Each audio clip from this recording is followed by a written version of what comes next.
I love the sound of the airports. There is kind of a very poetic aspect to the sound of airports because it's also linked with the idea of freedom, evasion, escape, probably. And I think there is kind of a romantic aspect to this sound of airports.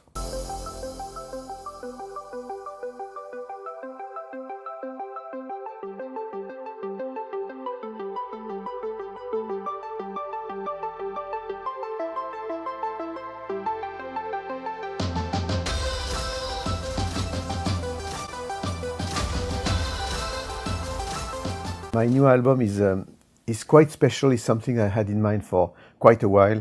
It's about my personal next studio album, but with the idea of collaborating and merging DNAs with artists who have been or still are a source of inspiration to me, and linked directly or indirectly to the electronic music scene over the few decades of history of electronic music. My idea was actually for this album to merge also, as I said, DNAs, but also textures and colors from Tangerine Dream to Gesaffelstein to Air to Moby to Vince Clarke and Gary Newman. And then I ended with 2 hours of music.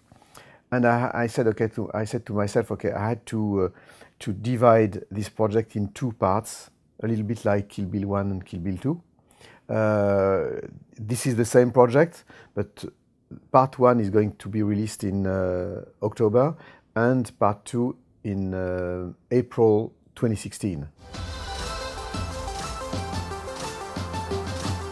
When the first time I was starting to work with Moby in his studio in Los Angeles, I mean, we started working, and it just did a D minor on a keyboard, and it's just 3 notes that anybody can do, and it was Moby. I said, my God, how is it possible? I mean, everybody can play this very simple chord, but it's him, and it's what, for me, makes the talent. I mean, the fact that you have an instant recognizable style.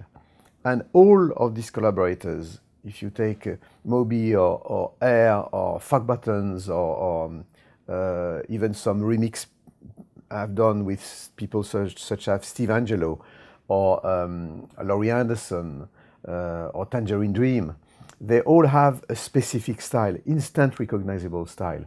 And the challenge was to actually respect this, but also, I mean, putting my own style or my own world through all this to create the unity of the project.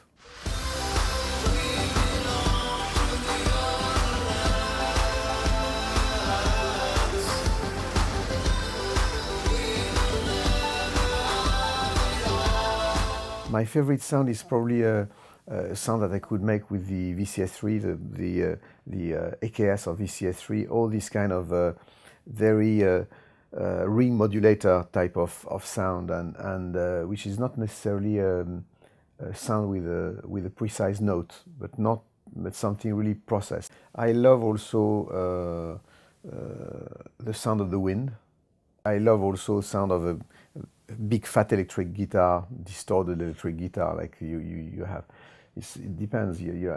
Very difficult to choose one.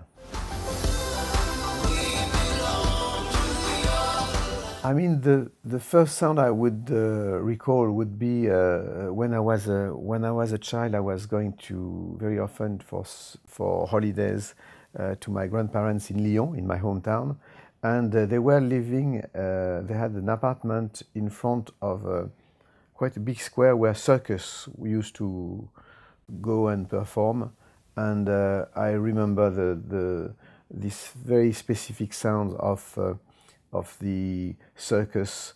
I mean, building the tent and with all the animals and this kind of Fellini type of music, this kind of circus music.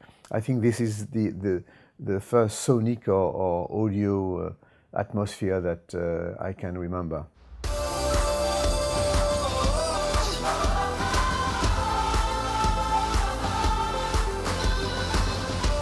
I think it's probably when I got the Fairlight the first time. I mean, the Fairlight is the first sampling machine of all time, and designed by Australian people. And when I got that, I mean, it was like an entire revolution, and also something that I had in mind for so long. Because when I started being interested in electronic music, it was through electroacoustic music. The difference between electronic music and electroacoustic music: electronic music is based on frequencies and working with frequencies. Electroacoustic music is actually to use a microphone to go on in the street and to record the sound of the rain, the sound of a car, the sound of a train, and making music with it. I mean, in a kind of sound designer type of approach. Actually, like, I mean, all DJs these days are doing electroacoustic music and are doing sound design. And but the problem was before that you had to record this on tape or whatever, and it was a very long process to process it, to speed it up, to speed it down, to put it reverse, and all this kind of processing you can have with sound. And with a Fairlight, suddenly that was instant. You could record your dog and playing dogs and doing chords of dogs, and that was a total revolution.